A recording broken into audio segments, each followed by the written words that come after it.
all around us. It's in our minds, it's in our spaces. Melissa is a hopeful who simplifies organizing. Angel is a curious idealist who clarifies complexities. Together, we take on the mental overwhelm and cluttered spaces to spark conversations that lead to clearing chaos. And we're back for another episode of Clearing Chaos. We're into episode 2, so that means that we're super successful podcasters now, right? Right? Our collaboration ship is sailing. Yes. The winds are high. The ocean's moving. Right? Coming headed somewhere. Landlocked. This is great. Right. I got on the highway and drove because there's no ocean or lake around us. So yay. Okay, so the car is driving. That doesn't sound as good. Anyway, so all right. All right. So Melissa, what sparked your curiosity this week? Well, actually, in our first episode, we avoided going down the tunnel of, are we holding on to things and doing things that are keeping us in our present versus, is it really serving you where you are and where you want to be?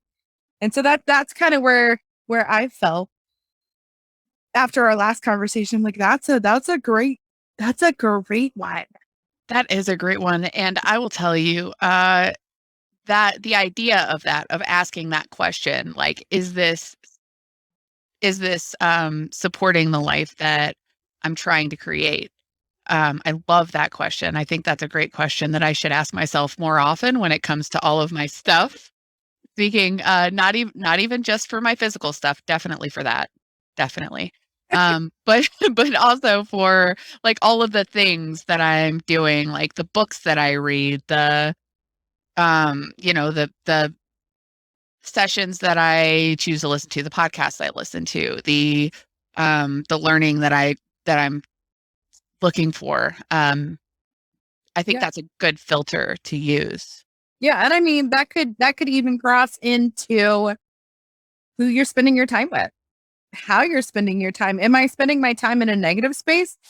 Is that serving where I want to actually be?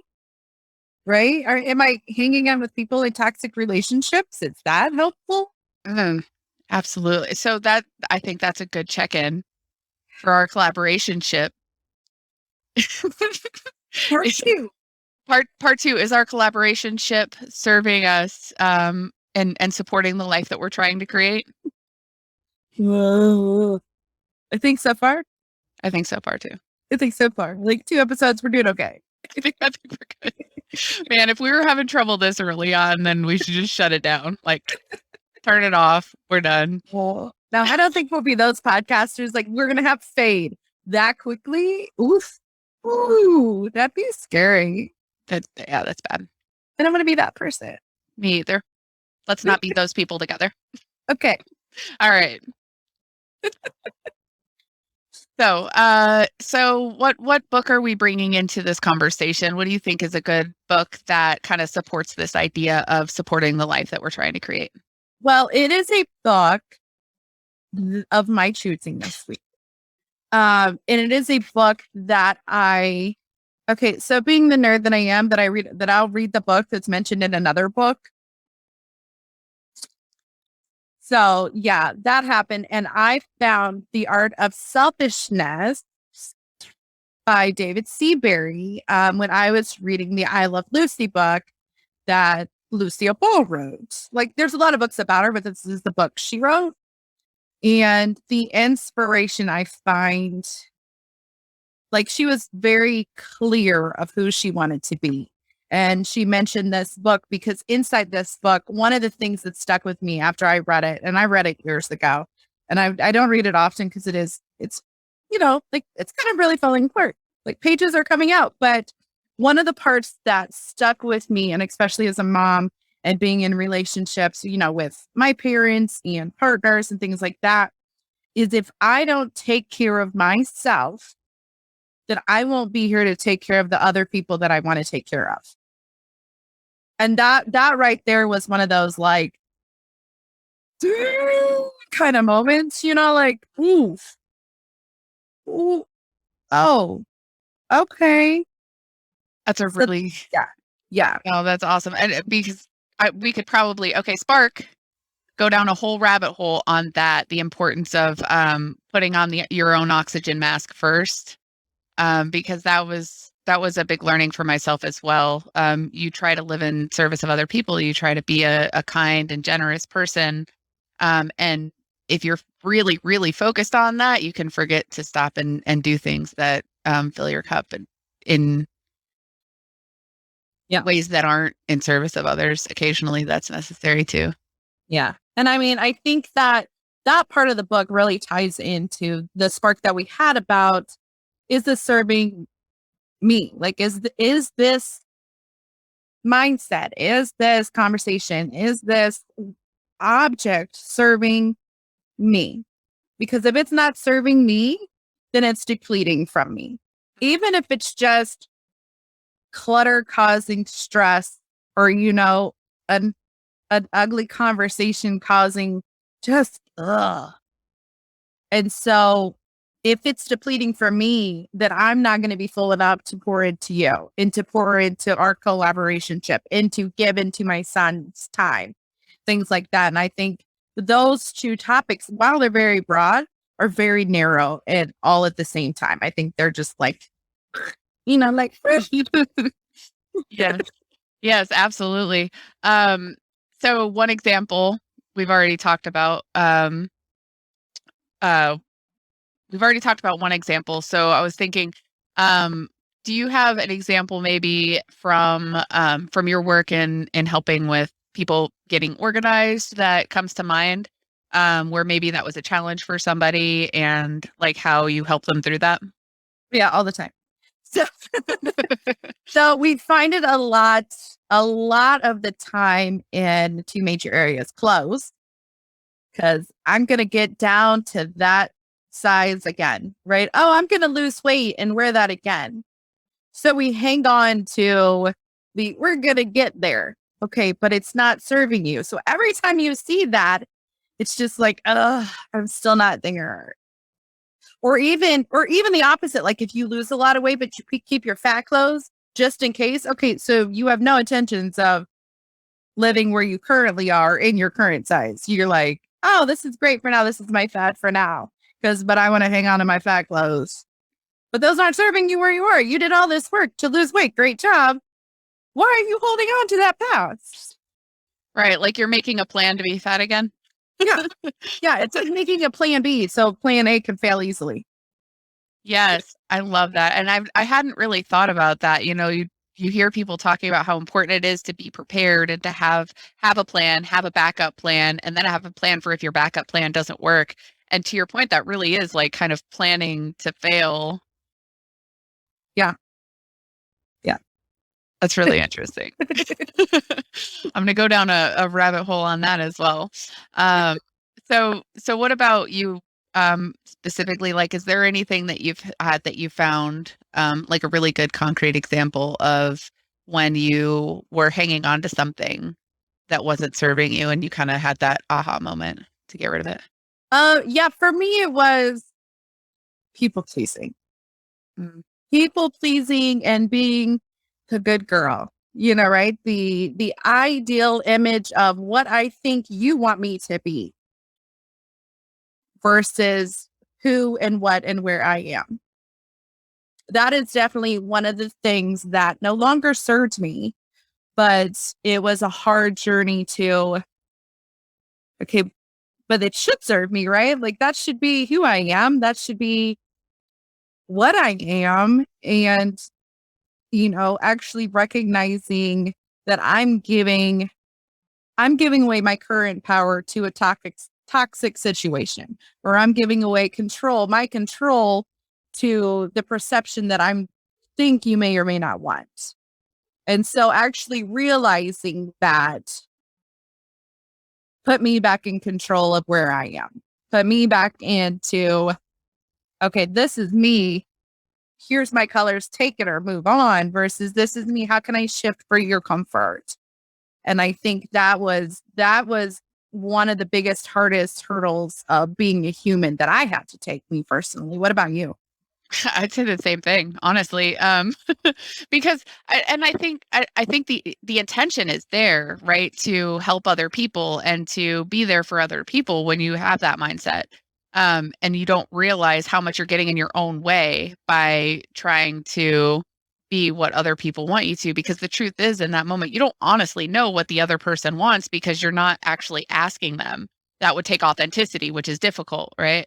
And so you put forward this version of yourself that you think people want to see, and in all reality, you kind of make yourself look like a jerk because people can sense that fakeness. They can sense when you're not being authentic or when you're answering with how you think they want you to respond. And so that was a big learning for me, as well as like, I don't have to talk all the time. It's not about saying what they want me to say, because the truth is most people don't want you to just talk all the time. They want to be heard, they want to be understood, and they want you to speak when you're going to add value to the conversation, not just echo things that they've said in the past or echo things that you know that they have a certain perspective on. They want to hear other perspectives. They want value to be added to the conversation, not repetitive people-pleasing junk.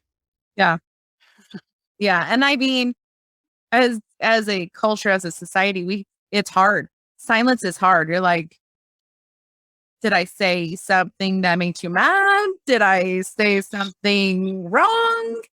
Did I say something right? And you aren't sure how to process it. And so that's sitting in the silence for just that long can really screw with people. Which is kind of fun. Once you get used to it, it's kind of like, Well, I mean, speaking of curiosity, it's a great way to see what another person really thinks too. If you don't speak up, you just stay silent long enough for them to process their thoughts, and sometimes they'll just keep talking until you get something like, oh, okay, so this is how you really feel. Like that's how I deal with people who are in that people pleasing mode, is I just stay quiet for a while and I wait for them to actually get out what they want to say. Yeah. Mm-hmm. It takes a while when they're trying to, especially when you can like keep a good poker face. Yeah, you're gonna have to teach me that. I'm not always the best at it, but if I think it curious idealist, right? I try to be quiet and really seek to understand things from their perspective. And so the poker face kind of happens naturally when I'm doing that, because I'm really trying to understand and I'm processing like, where is this going? What's the real thought process here? Because right now it sounds like they're just repeating stuff that I've said, or repeating like stuff that they've heard me reference. So it's kind of trying to get into that perspective and take it seriously, which is not always easy. Yeah. Yeah. Well, I mean, that might speak to, like you said earlier, we get in that we're going to fake it. We're just going to fake it until we make it, or be like, I'm going to put on this, just smile. It's fine. And I think that really reflects of the multiple layers that we have as humans, the multiple personalities that we can carry to the connections that we actually make. We're all like onions. We cry all the time. so sometimes, referencing Shrek. We're not parfaits. We're all onions. I'm big and green and smell funny. Wait, what?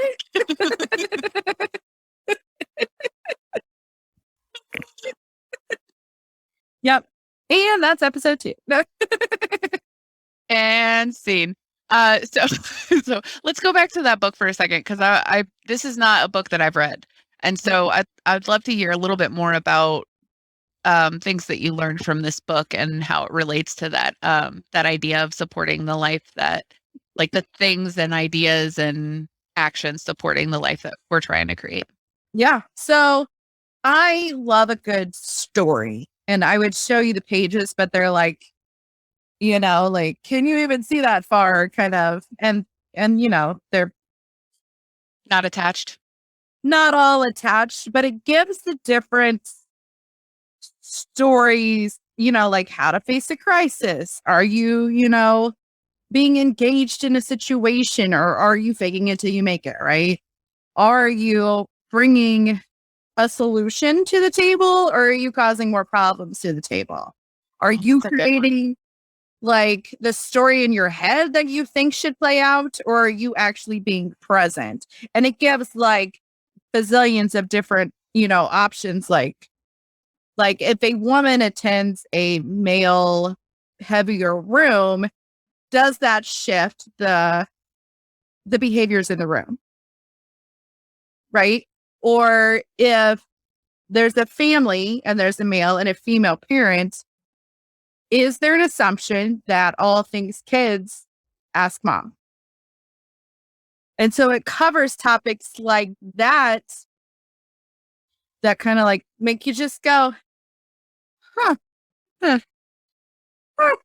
Yeah. So that's, and I love a good story. And the way he communicates it is, it just builds that image in your head. Like you can see, if I'm telling you, okay, well, there's a convention downtown and it is about engineering, right? So 100 people are going to this. What's the majority of the people in the room? So you already have the image of what those people look like in your room. Yeah. Okay, well, I'm a Midwesterner, so it's probably going to be, a male, being the location I am, probably a Caucasian type of male, fresh out of college to maybe 45, 50. Oh, no, wait, there's 40% women with tattoos wearing sweatpants. Oh, well, that just shifted the whole concept of that is not the image in my head. And so the way he story tells situations really makes you go, okay, let me see that from maybe another perspective that I might not have thought of before. Yeah. Yeah. Now it is an old book, so it's hard to find, but I would definitely, I recommend this to everybody right after I recommend Lucy's book. Okay, well, order her book and then go ahead and order this one because you're going to want to read it. I love that. And I love that you saw the reference in one book and went to another book. This is something that's come up a couple times recently, is the idea of learning from the people that like when you're inspired by somebody or you learn something new from that person, going deeper into their stuff and then figuring out who they learned it from. And so that's probably a spark for another episode, but I love that idea. And it just speaks directly to the whole going down the rabbit hole thing that, I'm super fond of. Yeah. Yeah. But the ideal of,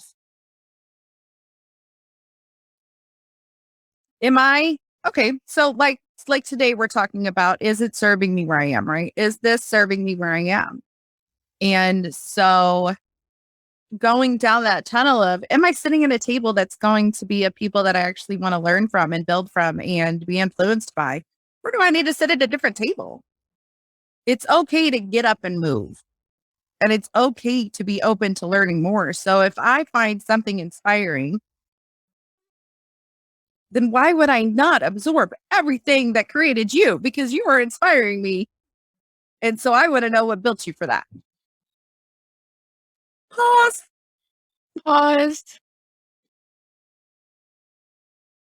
Okay, so let's bring this back around. Supporting the life that we're trying to create. It sounds like some very simple things that we can do are let go of the past, think about where we want to be, and then really examine the physical items that are in our space and get rid of those things that are not going to be helpful for us moving forward. Look at the books that we're reading and figure out if we're learning about stuff that will be helpful to us moving forward. And look at the people that are around us.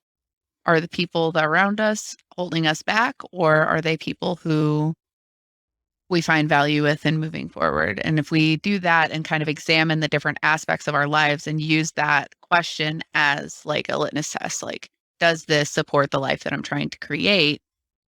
That'll help us get to that life. Yeah. It's being very intentional with your time and how you're filling it. I love it. I think that's a great place to close up. Absolutely. This concludes another episode of Clearing Chaos. I hope that we've cleared some chaos for anyone who may hear this. If you like this episode, go start clearing the chaos in your own life and subscribe wherever you get your podcasts.